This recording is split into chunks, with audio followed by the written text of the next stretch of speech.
Assalamualaikum warahmatullahi wabarakatuh. Alhamdulillahi haqqa hamdina ahmaduhu wa nasta'inuhu wa nastaghfiruh wa na'udzu billahi min syururi anfusina wa min sayyiati a'malina may yahdihillahu fala mudhilla lahu wa may yudlilhu fala hadiyalah. Asyhadu an la ilaha illallah wa asyhadu anna Muhammadan abduhu wa rasuluh. Allahumma shalli ala sayyidina Muhammad wa ala ali sayyidina Muhammad. Subhanaka la ilma lana illa ma 'allamtana innaka antal alimul hakim. Rabbi shrah li sadri wa yassir li amri wahlul 'uqdatam min lisani yafqahu qawli, amma ba'd. Bapak Ibu saudara, kita berbahagia, alhamdulillah kita sampai di pertengahan bulan Sya'ban. Malam tadi biasanya terjadi khilaf persoalan malam nisfu Sya'ban.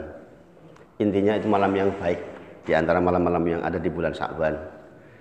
Mudah-mudahan kita termasuk yang dipermudah oleh Allah untuk banyak melaksanakan kebaikan, dan mudah-mudahan kita di separuh sisanya betul-betul mempersiapkan diri kita agar kita masuk di bulan Ramadan dalam kondisi yang iman naik dan semua yang mendukung kegiatan di bulan Ramadan, insya Allah. Sekali lagi salawat dan salam kita sampaikan kepada junjungan kita Nabi Agung Muhammad Sallallahu Alaihi Wasallam. Kita berusaha sekuat tenaga untuk meneladani beliau Sallallahu Alaihi Wasallam, dan mudah-mudahan kita ketika meninggal di atas sunnah Nabi Muhammad Sallallahu Alaihi Wasallam.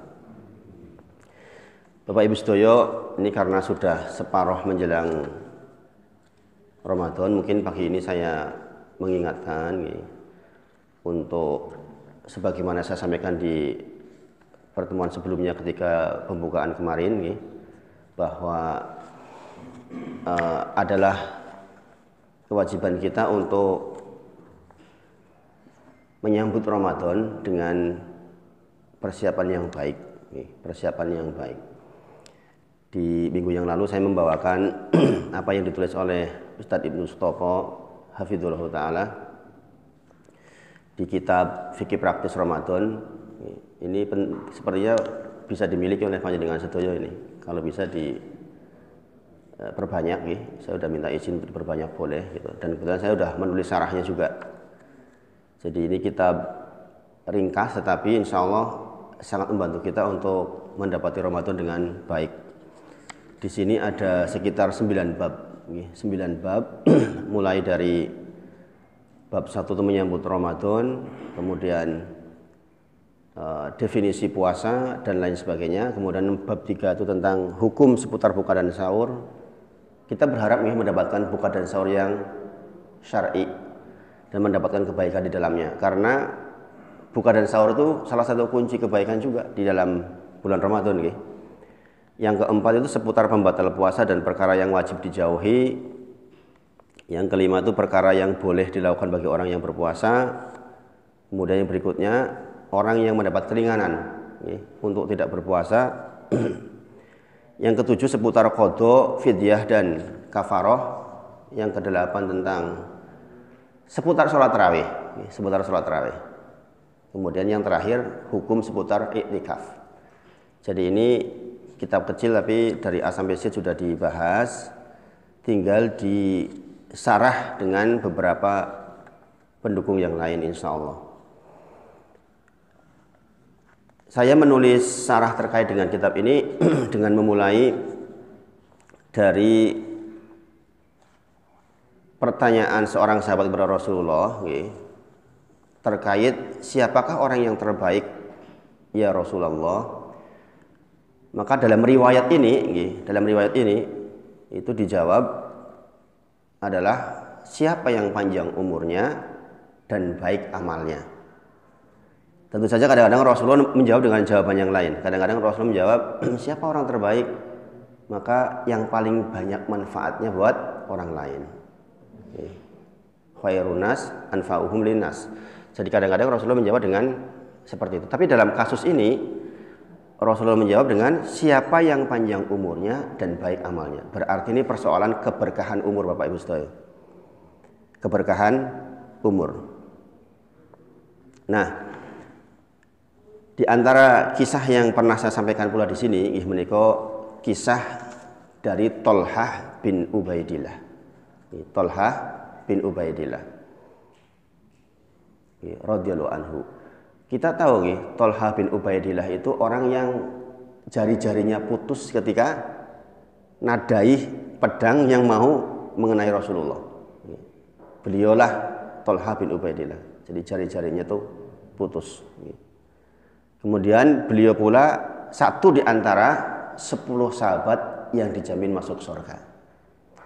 Beliau meninggal di perang Jamal, kemudian dikuburkan di Basrah. Apa maksud saya menceritakan itu? Karena yang mau diceritakan mimpinya. Mimpinya Thalhah bin Ubaidillah. Saya ingin mengatakan bahwa ini mimpinya sahabat. Ini sahabat hebat, ini sahabat yang dijamin masuk surga. Bukan mimpinya orang zaman sekarang maksudnya. Supaya nggak jadi dalil, jangan-jangan ada orang mimpi zaman sekarang kemudian jadi dalil.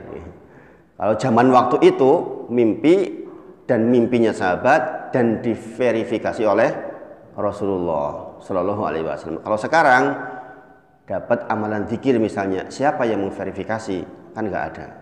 Maka ini maksud saya cerita adalah bahwa ini mimpinya sahabat yang bisa menjadi dalil karena diverifikasi oleh Rasulullah Shallallahu Alaihi Wasallam. Adapun beliau bermimpi bertemu dengan 2 orang dari Bali. Bali itu salah satu tempat di suku Kudaah, Kudaah. Yang 2 orang ini adalah sama-sama pemukanya, orang kayanya suku Kudaah.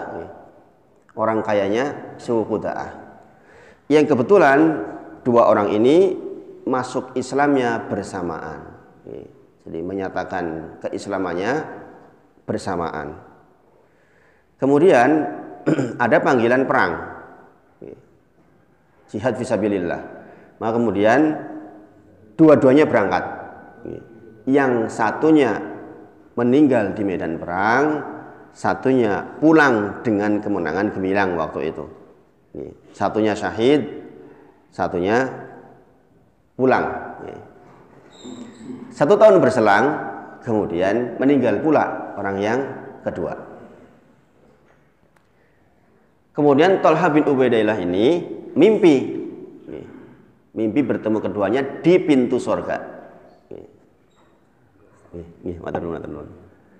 Mimpi ketemu keduanya di pintu surga.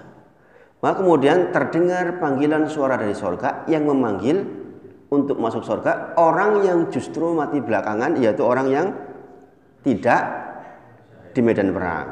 Gitu. Baru kemudian panggilan yang kedua memanggil orang yang mati syahid. Maka hal ini menjadi pembicaraan di kalangan para sahabat. Bagaimana mungkin kok bisa lebih dulu yang belakangan? Ini kan jadi pertanyaan. Gitu. Maka kemudian hal ini sampailah kepada Rasulullah Shallallahu Alaihi Wasallam. Maka kemudian ketika para sahabat berkumpul, Rasulullah memberikan keterangan, apa yang membuat kalian heran dengan kejadian itu?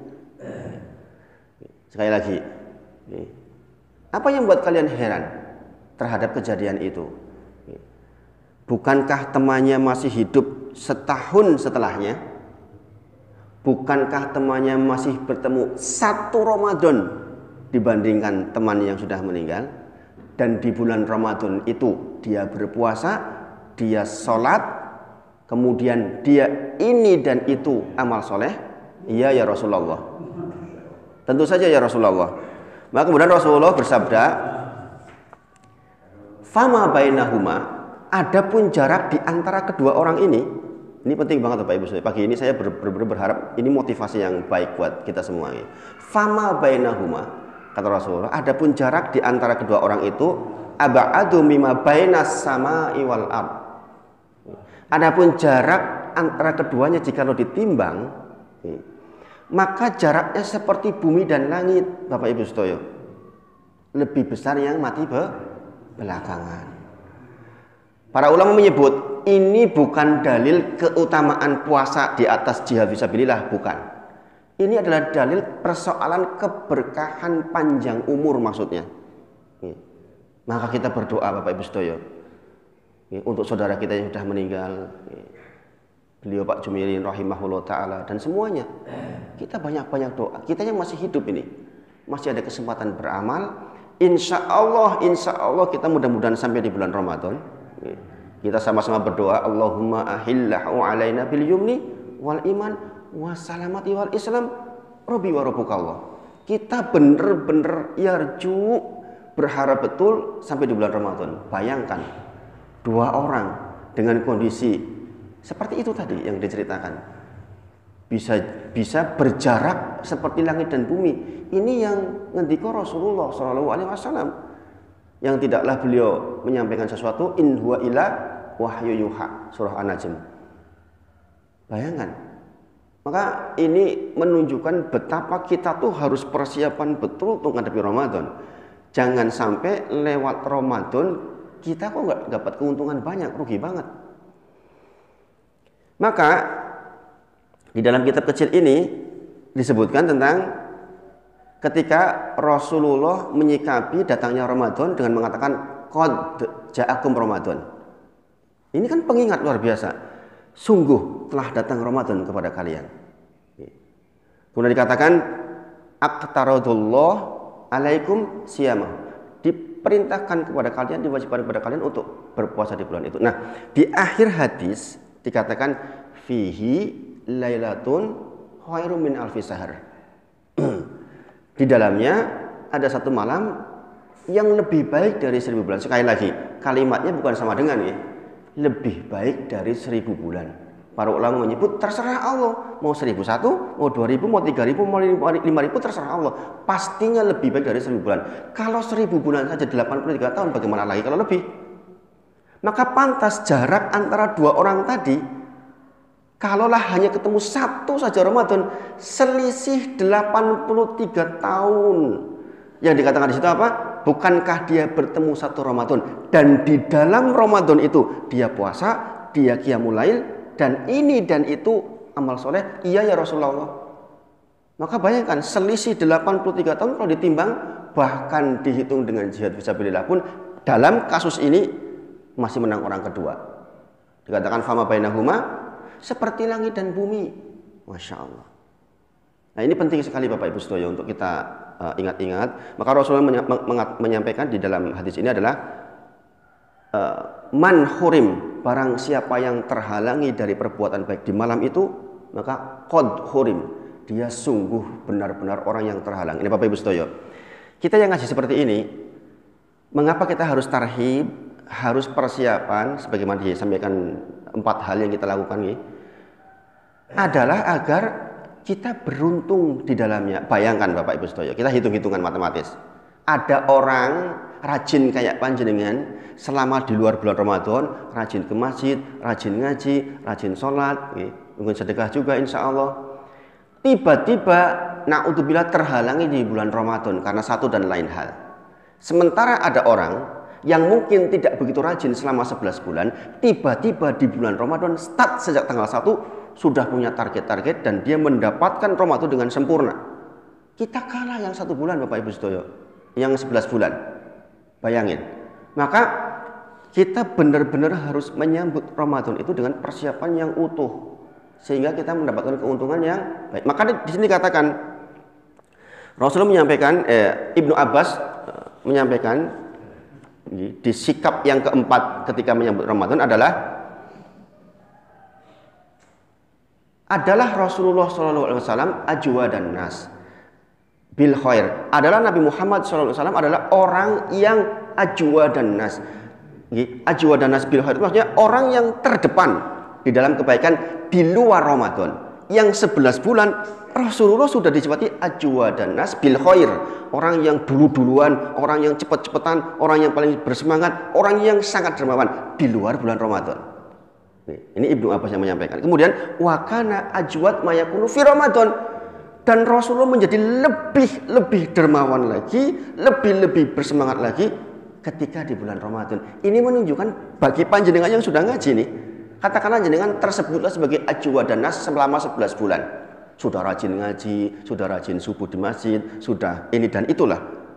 Maka logiknya harusnya kita mendapatkan lebih, minimal 2 kali lipat lebih semangat dibandingkan di bulan yang lain. Ini pesan dari hadis ini, dan ini dikaitkan dengan persoalan sedekah.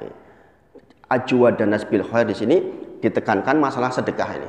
Jadi kalau kita di bulan selain Ramadan sudah bisa sedekah, di bulan Ramadan harus targeting. Nah, para ulama menyebut terkait dengan hadis ini, saya membaca beberapa syarah dari hadis ini, itu terkait dengan masalah targeting. Masalah targeting. Jadi Islam mengajarkan target juga. Sebagaimana kita sholat dalam satu hari minimal 5 kali kan ada targetnya berarti. Hafidhu ala sholati wa sholatil wusta, bahwa kita disuruh untuk memenuhi target, bahwa kita diperintahkan oleh Allah 5 kali. Di antaranya adalah sholat wusta yang di tengah-tengah, yaitu sholat asar. Maka kalau kita membaca tentang riwayat hadis ini terkait dengan targeting kita di sepanjang bulan. Contoh persoalan Al-Quran. Pastikan kita punya target minimal Bapak Ibu Sedoyo, 2 kali khotam di bulan Ramadan. Minimal. Kalau kita bicara Imam Syafi'i rahimahullah ta'ala atau imam-imam besar, 2 kali sehari di bulan Ramadan itu. 2 kali sehari.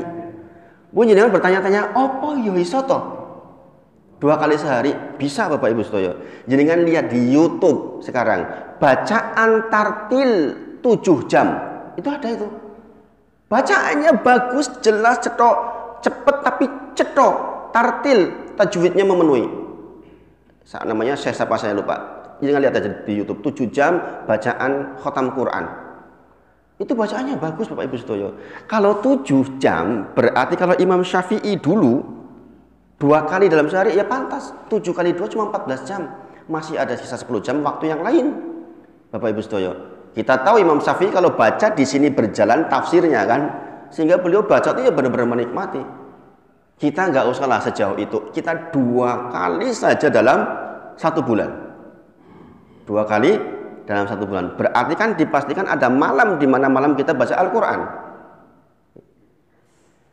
Kalau 2 kali tamat Al-Quran, berarti kita tahu 1 juz itu 10 lembar. Gitu? 1 juz 10 lembar atau 20 halaman. Kalau 2 juz berarti 20 lembar. 20 lembar. Bagaimana caranya biar kita mendapatkan 2 juz dalam sehari? Kita bagi 5. Dalam sebulan, kita bagi 5 itu yang 20 lembar itu. Berarti setiap kita sholat membaca 4 lembar. 4 lembar. 2 lembar sebelum sholat, 2 lembar setelah sholat. Kata kunci keberhasilan ini ada di jangan pernah berpikir untuk dirapel. Paham ya? Duhur, kesel banget. Engko lah sisan pas asar ora dadi. Tahu-tahu 8 lembar. Kesel rasanya. Pokoknya kalau sekali dirapel gagal itu. Kalau 1 juz saja mungkin dirapel masih bisa, tapi kalau 2 juz dirapel pengalaman saya berantakan. Makanya duhur, sebelum duhur baca 2 lembar, setelah duhur 2 lembar, sebelum asar 2 lembar, setelah asar 2 lembar. Begitu caranya. Saat durunge maghrib itu jadi dengan sambil nunggu baca 2 lembar. Seperti itu terus dilakukan, maka otomatis kita akan mendapatkan 2 juz khotam di dalam 1 bulan. Kemudian target berikutnya adalah menghatamkan terjemah Quran sekali minimal. Jadi moco Arabnya 2 kali, maca bahasa Indonesianya 1 kali. Harus tamat Bapak Ibu Sedoyo di bulan Ramadan. Jangan kita udah 60 tahun hidup membaca Al-Quran terjemahnya kita nggak pernah tamat, kan masalah. Dzalikal kitab, inilah kitab, la raiba fi, tidak ada keraguan di dalamnya, petunjuk bagi orang bertakwa. Bagaimana mungkin kita mempelajari petunjuk kalau kita nggak pernah paham artinya? Orang-orang non muslim itu yang masuk Islam jadi mu'alaf kebanyakan karena baca artinya, mereka nggak bisa bahasa Arabnya. Sama itu yang biarawati yang siapa? Irene Handono itu baca apa? Qul huwallahu ahad. Bacanya masih kebalik itu. Itu baca artinya tuh masuk Islam. Kita orang Islam nggak pernah tamat bahkan selama hidup kita. Kan aneh Bapak Ibu Sedoyo. Harusnya di bulan Ramadan besok kita tamat tuh. Makanya Bapak Ibu Sedoyo, ini benar-benar dikatakan qad hurim kata Rasulullah. Andai kita di bulan-bulan itu malam-malam itu nggak dapat terhalangi dari kegiatan seperti itu, bener-bener wong terhalangi kata Rasulullah. Ini masalah banget kalau kita nggak target-target seperti ini. Karena apa? Ini mengarahkan kita kepada masalah targeting. Kemudian sebagian tafsir. Kalau tafsir mungkin jenengan ada bagian-bagian ayat-ayat penting, jenengan baca tafsirnya. Sekarang mudah banget Bapak Ibu Sedoyo aplikasi itu. Tafsir Ibnu Katsir ada, tafsir Jalalain ada, tafsir Kemenak ada. Bahkan sekarang kalau kita googling itu, tafsir itu jadikan satu nih, ayat misalnya Al-Baqarah 253, maka di situ ada tafsir Kemenak, tafsir Jalalain, tafsir Ibnu Katsir, tafsir dari Arab Saudi, tafsir As-Sa'di, itu di bawahnya tuh. Bayangin betapa mudahnya zaman sekarang untuk baca tafsir dibandingkan dulu. Tentu saja tapi Ibnu Katsir itu panjang bukan, karena memang sejarahnya luar biasa. Nah itu ditargetkan Bapak Ibu Sedoyo, ditargetkan. Jangan lewat masa kita nggak mentarget, maka nanti bahaya kalau nggak mentarget itu.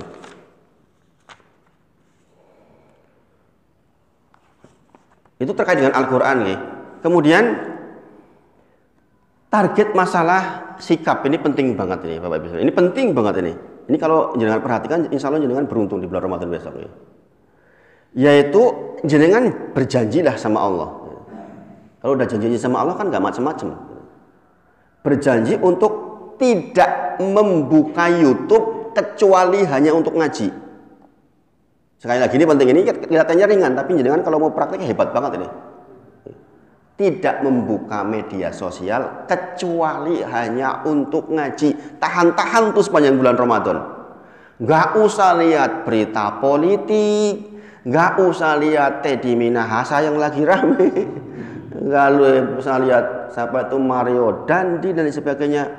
Rasulullah bersabda, min husni islamin mar'i tarkuhu ma la ya'ni, kata Rasulullah. Di antara keindahan keelokan Islam seseorang meninggalkan yang bukan urusannya. Ini urusan politik kita, urusannya apa? Ngaruh apa ke kita coba?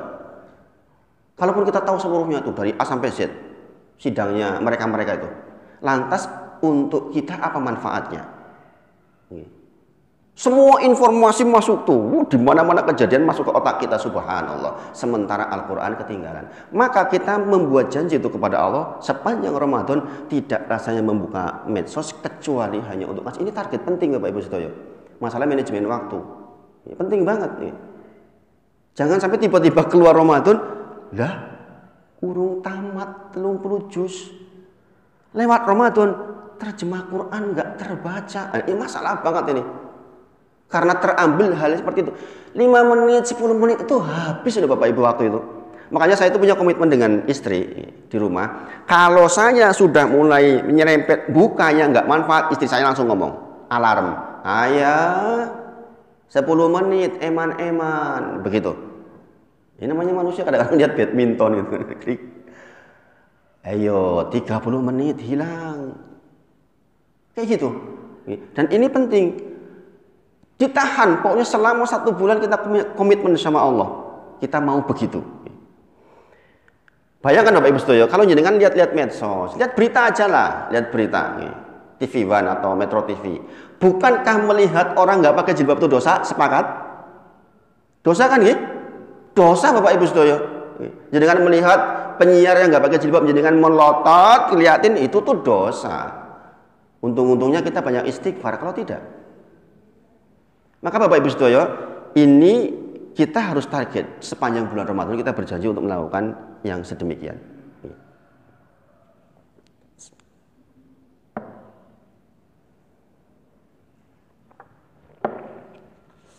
Jadi sekali lagi ini persoalan target terhadap yang kita rencanakan di sepanjang bulan Ramadan. Nah, Bapak Ibu Sedoyo, kemarin saya membekali panjenengan dengan 4 hal. Apa yang dipersiapkan kemarin masih ingat? Yang pertama adalah ilmu. Dalilnya diantaranya adalah surah Az-Zumar ayat ke-9. Qul hal yastawi, katakan apakah sama alladzina ya'lamun walladzina la ya'lamun, antara orang yang tahu dengan yang tidak tahu. Berbeda antara orang yang puasa dengan tahu seluruh rukun, syarat dan lain sebagainya dengan yang tidak. Berbeda Bapak Ibu Sedoyo, sangat berbeda. Orang sholat alhamdulillahi rabbil alamin, satunya itu lewat saja. Satunya kemudian dia tahu segala puji bagi Allah, Rabb semesta alam. Beda Bapak Ibu Sedoyo. Dua orang ini sama-sama di belakang imam, tapi menjadi sangat berbeda pahalanya. Karena apa? Ilmu di belakangnya. Makanya Allah sendiri yang menyebutkan Qul hal yastawi. Apakah kalian pikir sama antara orang-orang yang tahu ilmunya dengan yang tidak tahu ilmunya? Berbeda. Sama-sama puasa, orang yang tahu rukun, syarat, pembatal, apa yang boleh, apa yang tidak boleh, berbeda dengan orang yang sekedar puasa saja. Berbeda sekali. Dan Allah menjanjikan pula diangkat derajat di dalam surah Al-Mujadilah ayat ke-11. Kemudian yang kedua adalah persiapan fisik. Karena apa persiapan fisik? Karena ini perlombaan Bapak Ibu Sedoyo. Jikalau panjenengan termasuk orang yang merasa masih belum banyak amalnya, inilah kesempatannya. Jikalau kita termasuk orang yang masih merasa banyak dosanya, ini pula kesempatannya untuk menghapusnya. Karena apa? Berlaku setiap malam. Sesungguhnya Allah mencatatkan setiap malam di bulan Ramadan orang-orang yang terbebaskan dari api neraka. Ini kan penting banget. Setiap malam, bukan awwaluhu rahmah wa awsatuhu maghfirah wa akhiruhu idku minan nar. Itu terkenal banget tuh hadis itu tuh. Terkenal banget tuh dari saya kecil. Kasihan yang mati baru awal, tanggal 5 Ramadan meninggal, baru dapat rahmah, belum dapat maghfirah, belum bebas dari api neraka. Padahal hadis yang sahih adalah walillahi utaqa'u minan nar wa dzalika kullu lailah, kata Rasulullah. Hal itu rahmah, maghfirah, itqu minan nar tiap malam Bapak Ibu Sedoyo, sejak tanggal 1. Malam tanggal 1 kita belum tercatat oleh Allah, tanggal 2, tanggal 3, terus sampai selesai. Setiap malam Allah mencatatkan orang-orang yang bakal masuk surga, tidak masuk neraka. Itu dicatat itu oleh Allah di setiap malam bulan Ramadan. Bayangkan Bapak Ibu Sedoyo. Maka persiapan fisik di sini itu menjadi penting banget gitu. Karena kita benar-benar harus fit tuh sepanjang bulan Ramadan. Kemarin persiapan yang ketiga adalah menjaga hati. Ya, menjaga hati.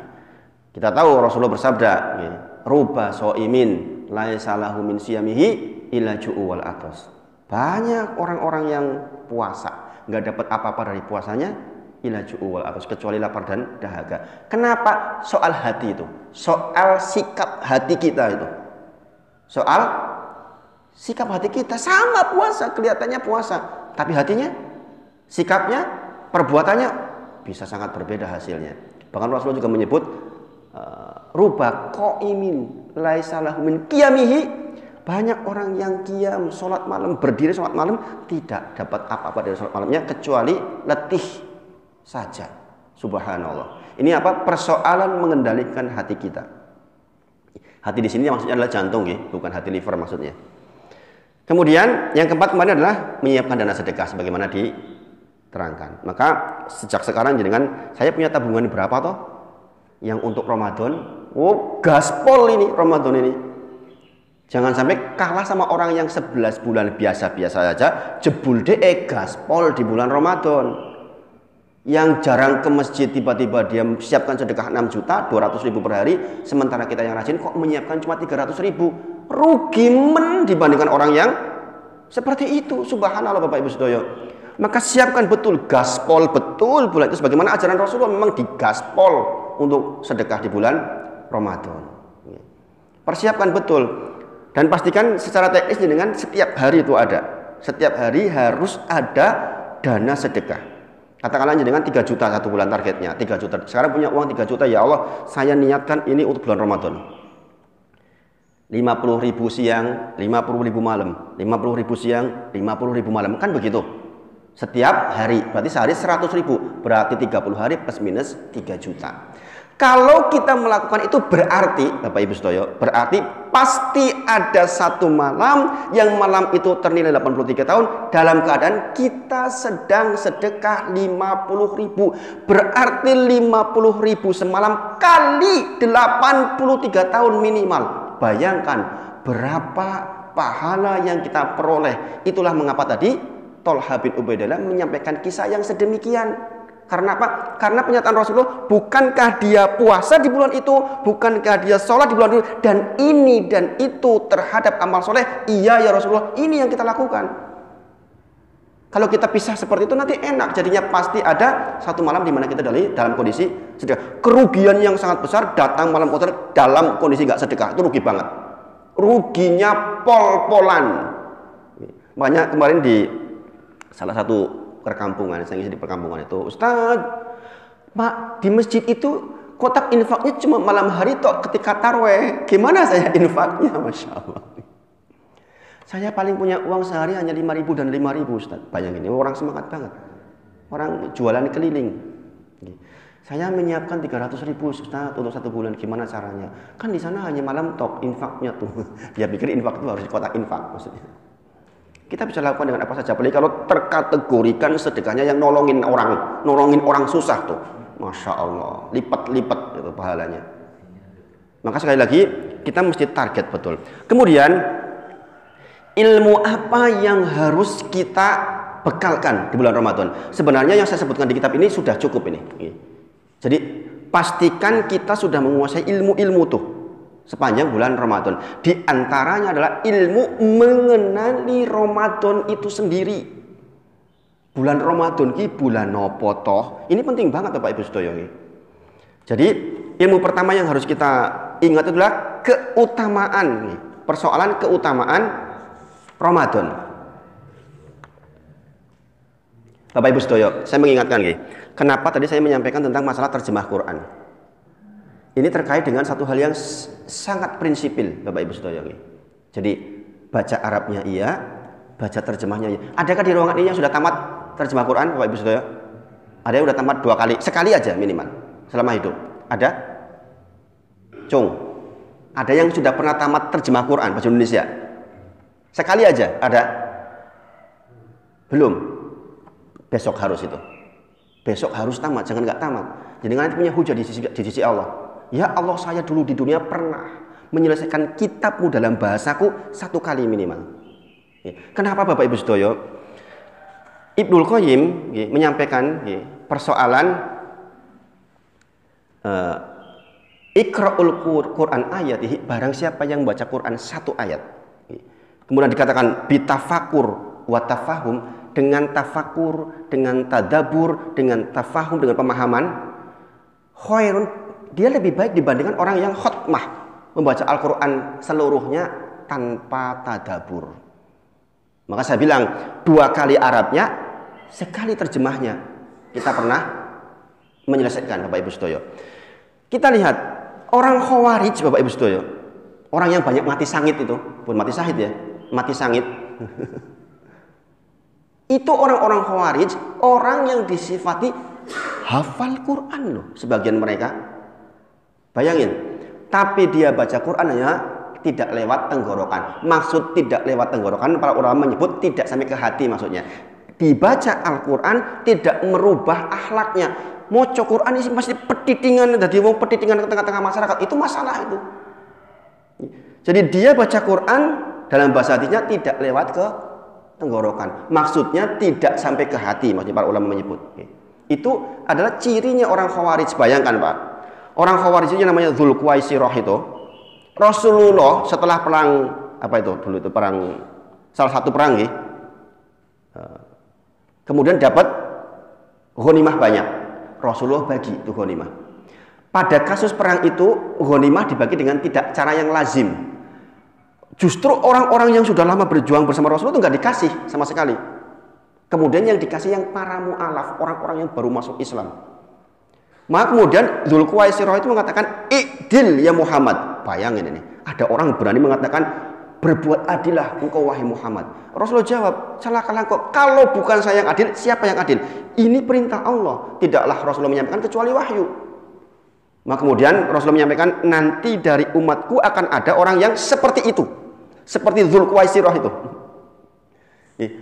Kebetulan sifatnya apa? Kita tahu ya, orangnya kurus gitu. Jidatnya hitam gitu.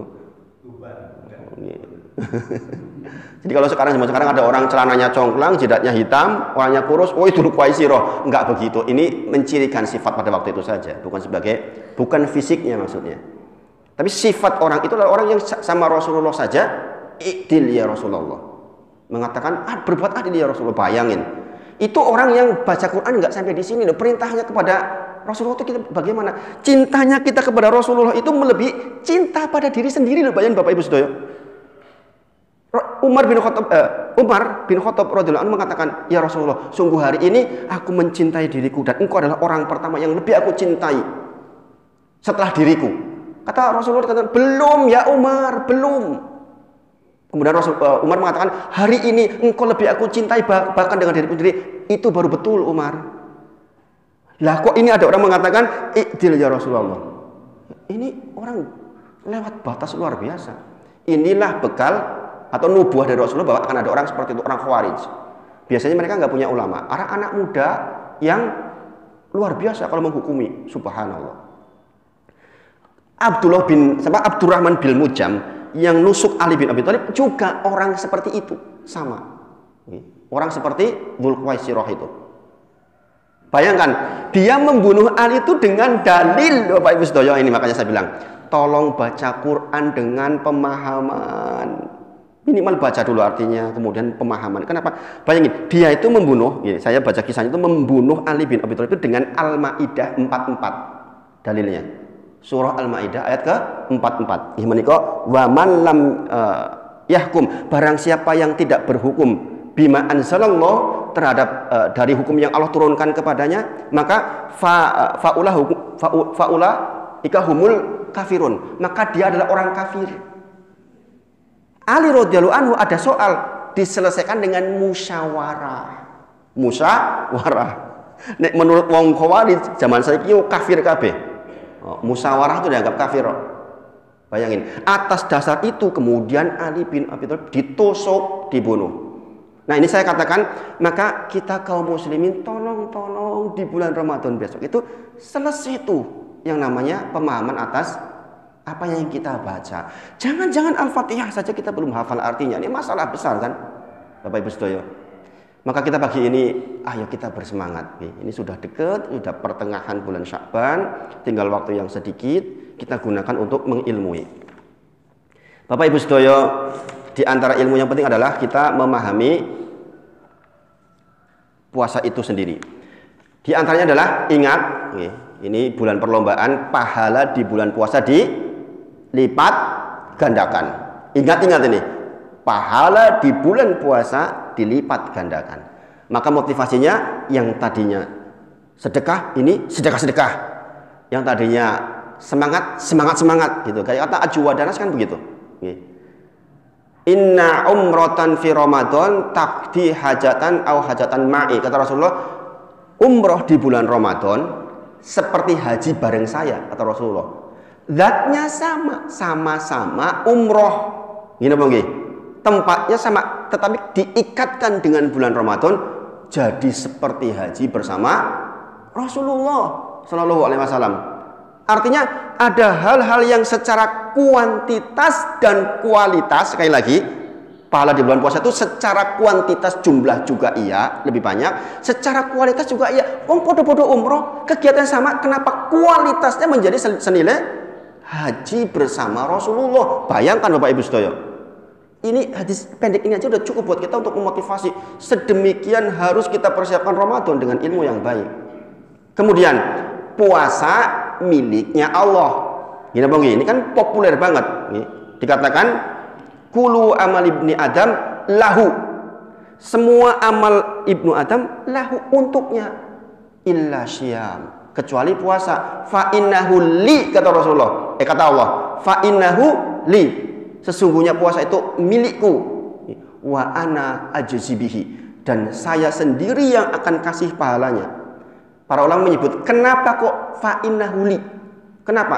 Dibahas karena puasa itu memang menutup pintu riya. Kecuali dengan cerita sengaja-sengaja. Lemes kan nggak menunjukkan dengan puasa. Bisa saja kata lemes, jebul ra puasa? Bisa nggak? Bisa. Kata lemes, jebul ngerokok. Nah, ini banyak yang seperti itu. Maka benar-benar puasa itu untuk Allah. Maka dikatakan fa innahu li wa ana ajzi bihi, dan puasa itu tersebutlah di dalamnya 3 hal kesabaran dalam satu waktu. Kita tahu jenengan dulu sudah pernah belajar sabar dengan saya dulu, yaitu sabar ada 3 tingkatan. Sabar tertinggi, sabar menjalani ketaatan. Sabar kedua, sabar menghindari maksiat, sebagaimana kisahnya Yusuf alaihissalam ketika digoda Zulaikha. Kemudian sabar yang ketiga adalah sabar di dalam penderitaan. Bulan puasa tuh 3-tiganya dapat nih. Sabar dalam ketaatan, iya kita lagi taat sama Allah. Sabar dalam menghindari yang maksud, iya jelas banget. Dalilnya jelas banget, rubah so'imin dan sebagainya tadi itu. Kemudian sabar dalam penderitaan, iya lapar, luar biasa.